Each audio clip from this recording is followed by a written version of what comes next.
call this regular meeting of Grand Forks City Council to order. And I can receive a motion to recess into the primary committee. Councillor Smith, Councillor Wershagen, all those in favor? Okay. Primary committee. And the first item of business is to accept the agenda for July 23rd. Motion to accept. Councillor Doherty, Councillor Kendall, all those in favor. And we have a delegation here, Mr. Tim Dewick from the regional district. Mr. Dewick, the floor is yours. Thank you very much, Grand Forks Council and Mr. Mayor. Can I stand? Is that, you can stand. Okay. The quick presentation that I'll do is just a quick recap of a waste reduction initiative that we're undertaking at the landfill. As you know, the regional district manages the landfill, and as such, we have an interest in waste reduction campaigns or waste reduction programs. And we know, are you going to do the PowerPoint? Who's got the PowerPoint? Sorry.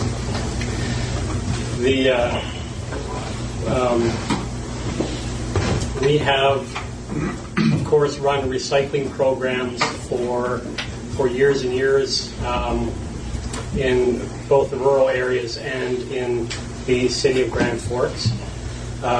We are now providing both garbage and recycling services to the residents within the city of Grand Forks. And so we are now in a really good position to address one of the biggest sections of our garbage, and that is organics or food waste.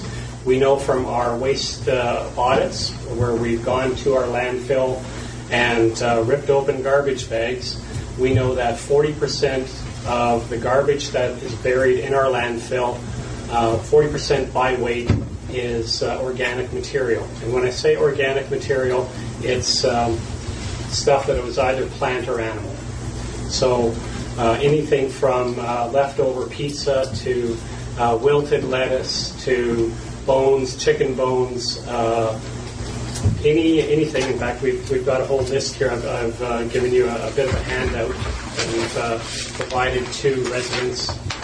But we've run a pilot project in the neighborhood of Valmar to determine basically what people's acceptance is of a diversion program, and we call it the Food Scraps Recycling Program. So our program targets food waste, all the things that are on the list, and that material is composted on site at the landfill and turned into a good product, a finished product. So we have been running this pilot project with the assistance of the city staff and our contractor, Kettle Valley Waste. We've been running that since January 18th, I believe, was our first pickup date, our first collection date. And so we're actually quite pleased with the results. The way that it works, see, there it is in winter. You can jump to the next slide as well. The way that it works is we are asking people to put all their food scraps into a bucket that we provide. This bucket people keep in their kitchen. It's got a little sticker on there as well, tells people what goes in and so on. And at the end, when the bucket is full or whatever, they empty it into the green bin and they roll that out on the curb. The green bin is collected every week, and in the case of Valmar, it's every Wednesday. So the people roll out their green bin as well. It's also collection day for either recycling or garbage. So recycling is done every other week, garbage is done every other week, alternating weeks. The green bin is every week. So we did a pilot project. We basically, before we started the program, we weighed people's garbage from the subdivision, and we basically found, we had basically just over a ton of garbage from the about 128 residents in the Valmar subdivision. We implemented the food scraps recycling program, and we saw that amount of garbage basically cut in half. So we're getting just under half a ton of garbage every 2 weeks. And that difference, the difference between the ton that we got previously and the full amount, is basically made up by the food scraps recycling program. And that the food scraps recycling program basically collects material that is actually fairly heavy. And when you think about the food scraps material, it's kind of moist, wet, it's heavy. So in overall volume terms, it's not enough to fill up a bin for the most part, but it is a significant amount of weight, and it's like I said, a valuable resource. Now again, I should just back up a bit. The reason that we're running this program is twofold. One is to ensure a reduction in greenhouse gases. The province has said to us that we have to reduce the amount of greenhouse gases emitted from our landfill. As you may know, when organic material is buried, it still decomposes, but it decomposes anaerobically, and that means without oxygen. And when it decomposes anaerobically, one of the off gases is methane. Methane is a very potent greenhouse gas. 20 to, well, depending on the time frame you measure, could be up to 100 times more potent than carbon dioxide alone. So this is one of the main reasons that we're targeting this material, to basically reduce the methane emissions. The second reason, of course, is to free up space in the landfill, or not free it up, but to reduce the amount of material buried and extend the life of the landfill. So those are the two reasons. There's really good economic sense, good financial sense to extend the life of a landfill. Landfills are expensive to site and to close. So those are kind of the basic reasons we're running this program. We think that the service that we're offering is a good service. It's a service that we didn't invent. It's the Green Bin program has been run throughout North America, throughout Europe. It's a recognized program. We didn't invent the wheel here. It's just a replicating service that a lot of other jurisdictions are already doing. As far as British Columbia goes, this is the only jurisdiction outside of the Lower Mainland that is doing a organics diversion program. So Grand Forks is kind of setting the bar on that. It's an amazing program. A lot of other municipalities are looking at it, and almost everyone will be doing something within 5 years. But we're doing it now. I just want to kind of go over what we did as far as communication strategy for rolling out this program, and I'll just kind of blast through that, and then if you have any questions, I'd be happy to entertain them.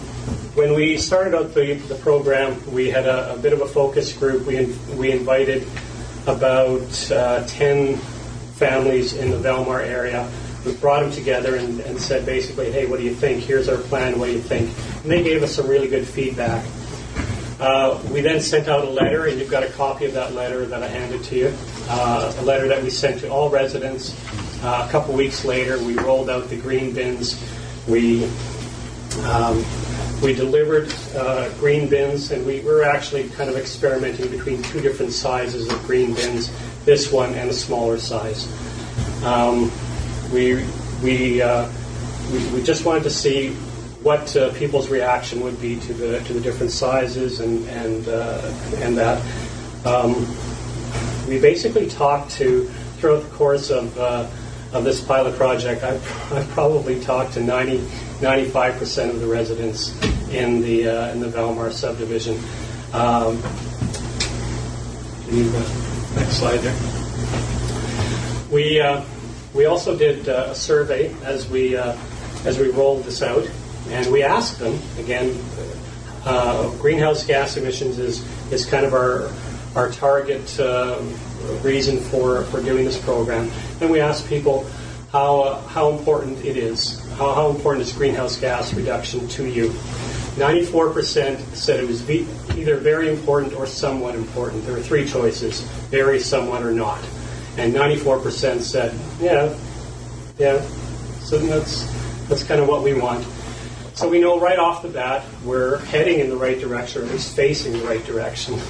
And this is a program that people are generally well inclined to want. They see the benefit of this. As we progressed through the program, we also asked, are there any? Have you recognized any change to the amount of garbage your household produces? We've already weighed the garbage, so we know the stats. But what about people's perspective? Do people actually think they're doing something? And 89% said, yeah, we're producing less garbage, and that's encouraging. Not only from a technical perspective, but also from a public relations perspective. People get it. They're on side. It says 89%, so I'll bet there's people out there that are not participating in the program. Not any program receives 100% subscription, and we're really pleased that 89% said they're doing. They're with the program. So, in the course of our our pilot project, we basically counted how many homes were participating, and I can tell you that about 80% of homes are participating in the program, which is about the same as the Blue Bag program. So we're very pleased that people are using the program. They like it. They know it. This is the program for them. As we went through the pilot project, we also did some other handouts. Actually, this is the just one. I think this is a supplemental handout that we provided as we progressed through the pilot project. We had a initial handout like this, and we also did a couple of other updates. We know from, I guess I know from looking in their can, that some people needed a little bit of fine-tuning, and so we produced handouts that said, first of all, hey, no plastic. So people were using plastic bags, and so we had a handout that said, hey, no plastic. We also recognize that some people were putting some things in there, but we got quite a list here. If you look through that list, it's everything from hand towels, wet newspapers, pizza boxes, leftover pasta, anything. And some people just couldn't quite get their heads around it. They were thinking, oh, well, if it's compost, that means wilted lettuce and maybe some carrot tops and things like that. But all this other stuff, compost was the kind of the notion. So we had to kind of push people's boundaries as to what is acceptable material. So we talked to them, and we also did quite a bit of a follow-up. We also have a website and email address, a hotline. And this is the sort of thing that we can expect that we will also be doing when we roll this out to all of Grand Forks. We're anticipating rolling this out to all residents within the city during the first week of October. I believe October 2nd is the first pickup date. We have ordered bins, and we have little liners, little paper liners that go inside here. So we're quite optimistic.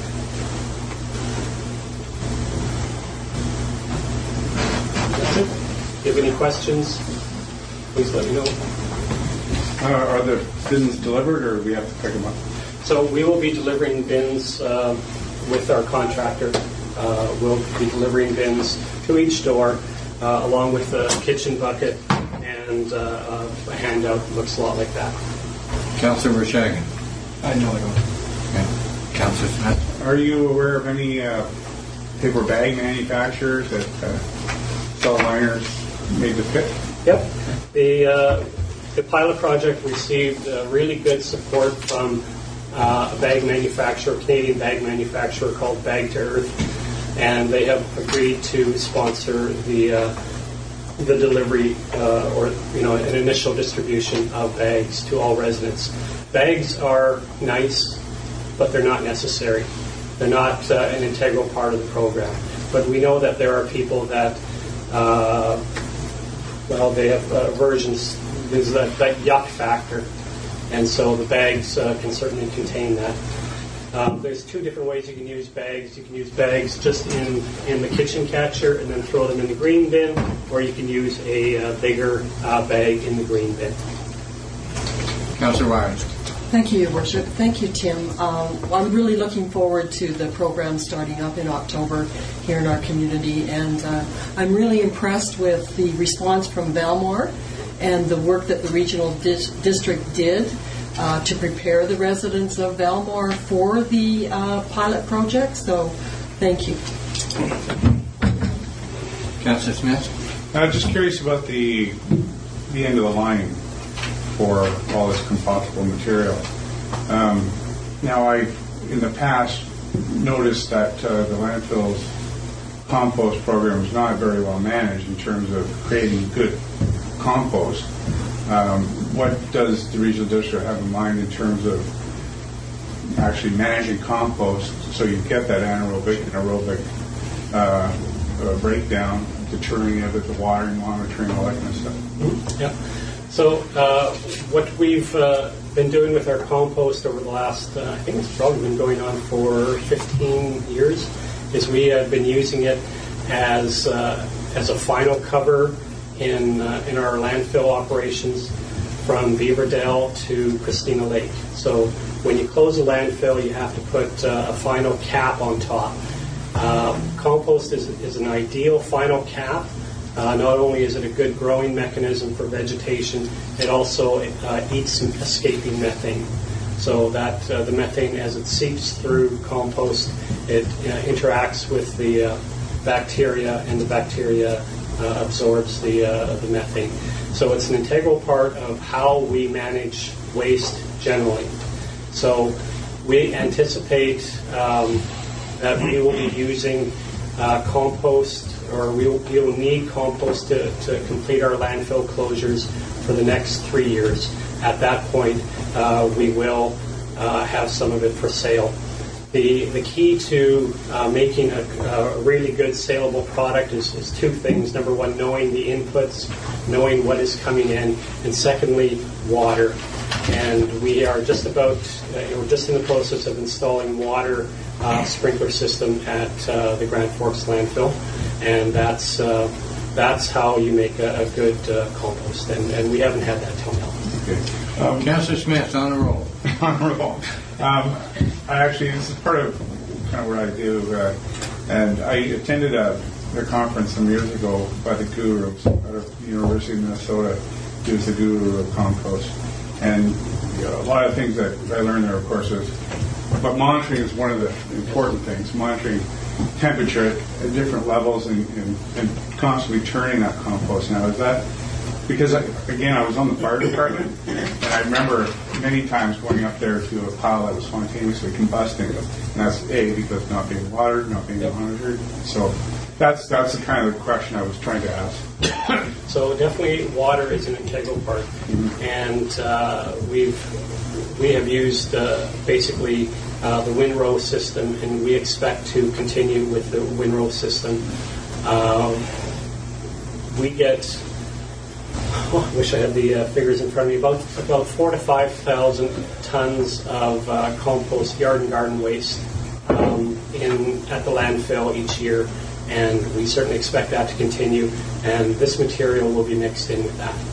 So it'll make it actually really good, a good compost. What you need for good compost is nitrogen and carbon, and this is the nitrogen. So we're no longer talking about a digester of any kind, like a mechanical operation up there. Generally, digesters are anaerobic. They are quick for people who want to compost in a hurry. They're expensive. They're not necessary. You can make a fantastic finished product in your own backyard with just an aerobic system. And actually, on that note, I want to add that this system, or the green bin collection program, is not designed to get people to stop backyard composting. We are targeting the material that is already in our garbage stream. So yard and garden waste and wilted lettuce that people are already composting in their backyard is not what we want to target. We encourage people to keep doing that. Councilor Shagan. Just a question for you here. I'll try my best to phrase this. Let's say I miss my pickup date in my town, whatever the reason might be, and I so happen to go to the landfill and I have to take my organic material up there, as well as a regular bag of garbage. Yeah. Are those two at the same tipping fee, or is one less? So the tipping fee for municipal garbage is $95 a ton. The tipping fee for organic waste is $40 a ton. So there is some incentive, especially for the larger grocery stores and things like that, to divert that material. On a personal scale, the charge for a bag of compost is $2. The charge for a bag of garbage is $3. The reason I asked that question is I've been approached by a few citizens, not too many, but their question is money related. They say, if we go through this, and just so it's a hassle, they think it's a hassle, hopefully it'll turn out to be nothing more than just, a blip on the radar. Well, they feel if they reduce garbage and they start this organics material, well, there'll be a cost saving at any point handed over to the residents. Yep. So the fee structure, certainly at the landfill, is designed to provide those financial incentives to people who don't produce garbage. At the municipal curbside collection, fee structure is something that council will be hopefully looking at over the next year or 2 years. And you will certainly have opportunity to design a system that encourages people to not put out a bag of garbage. Oh, well, I guess what I'm saying is just in plain English is in the future, if less garbage is produced and this works, is there a chance that the fee, what we charge for garbage, that we could actually reduce that? We could charge less, and that's realistic. That is realistic. Okay. Further, Councilor Gandil. How many extra years do you feel this program would add to the life of the landfill? Yeah, that's a really good question, and it depends obviously on buy-in. We know that, like I said, 40% of the material that is buried in the landfill right now is stuff that could be composted. It's unrealistic to expect that we're going to capture 100% of that. We have captured, so far, we've captured a pretty good part of it in our pilot project. We'll see how that translates into the rest of Grand Forks. I think it's quite realistic to think we're going to get 25% instead of 40%, I think we'll get 25%. That's very realistic. So that's a quarter of the garbage. So, I mean, rough math would say we could extend it by 25%.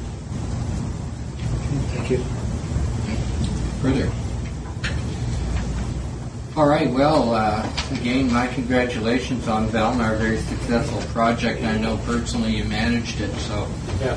good luck with the rest of the city, because I think you've shown you can do it, so Yeah. we're behind you. There's been tremendous support from city staff and from our contractor and the residents. They've all, thank you. And a motion to accept that report? Councillor Doherty, Councillor Wires, all those in favor? Carried. Okay, that brings us down to considerations, recommendations for consideration. We're doing some house cleaning here. This first item is the employee vacation policy. And again, I don't see any changes in that. It's attached to the collective agreement, and a motion to adopt as circulated. This is a recommendation to the council from the primary committee. Councillor Smith makes the motion. Councillor Verschagen. Any comments or questions? All those in favor? Opposed? Carried. And the next one is wrought with changes, but somebody put a lot of work into this, and it appears that the document has been worked on to the point of establishing some clearer guidelines for when snow gets cleared, where it gets priority. So unless you've got problems with that, a motion to accept that report as a new policy. Councillor O'Doherty, Councillor Kendall. Discussion? All those in favor? Carried. There are no late items, and we are down to questions from the gallery. So this is the primary committee meeting, and questions from the gallery primarily related to what we've been discussing, but there will be another question period from the gallery. Anyone wish to come forward? Seeing no one jumping up. Can I have a motion to adjourn the primary committee meeting? Councillor Smith, Councillor Wires, all those in favor? Okay, we are now